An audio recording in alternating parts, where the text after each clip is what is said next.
Wow! Pagtapos kong sumigaw, na-refresh ako. Buti naman. Pero I'm sure may stress ka pa rin natitira.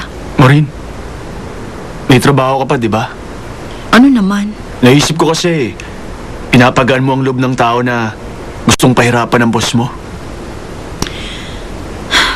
Wala akong alam sa nangyayari. Ang alam ko lang, sa'yo lang ako merong tiwala.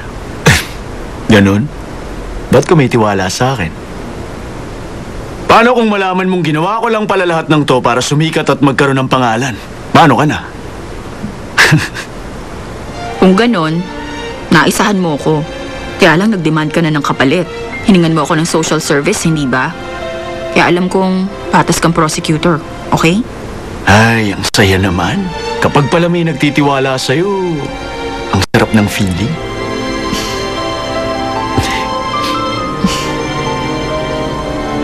Yun palang bulletin na binasa ko bilang isang spokeswoman. Hindi galing sa akin. Alam ko na yun. Galing yun sa boss mo. Salamat sa pagsasabi mo niyan. Relax ka lang. May tiwala ako sa'yo. Magtrabaho ka na. Baka hinahanap ka na nila dun. Ano nang balak mong gawin ngayon? Ano pa ba? Eh di magsisimula ako ulit. Hindi takot ang prosecutor. Kahit na sa mga taong merong hawak na kapangyarihan. Kayang-kaya ko to.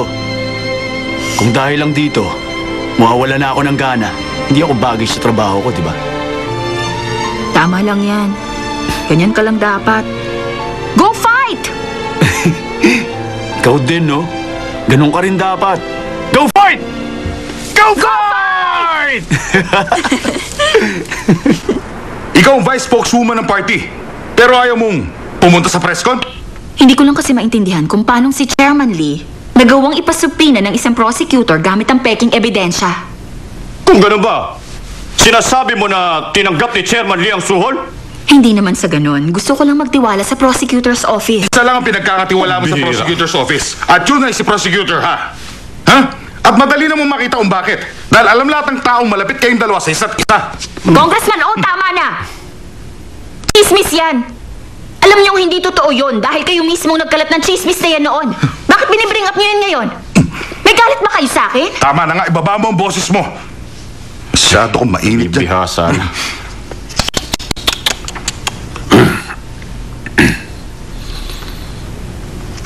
Alam kong hindi ko nagawa ang trabaho ko bilang isang spokeswoman.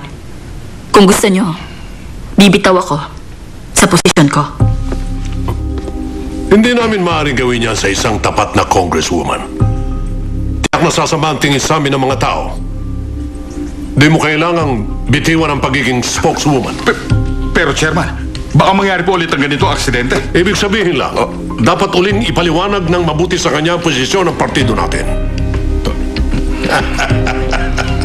Di ba, congresswoman? Ha?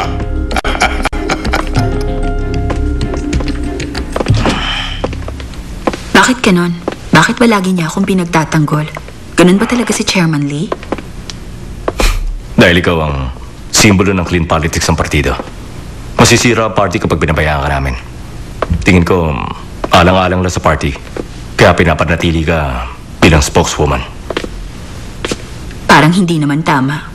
Na yung laging binabasa ko, hindi naman talaga akong nagsusulat. Hindi na ako naiiba sa robot niyan. Parang disusi. Yan nga ang dahilan. Kaya kita kinumbising maging politiko. Magagawa ko kayang baguhin ang politika. Baguhan pa lang ako, pero ang dami ko ng mali. Kayang bumasag ng bato ang patak ng tubig. Mahirap talaga sa simula. Pero kapag may matibay kang conviction, sigurado mababago mo ang politika. Sa tingin mo ba kaya ko? Nagsisimula ang lahat sa isang paninindigan. Makikipagpalitan na ng MOU ang Sano Group sa Namhedo government. Siguradong ikatutuwa mo ang panalo mong yan. Totoo ba yan? Magandang balita yan. And baby, roll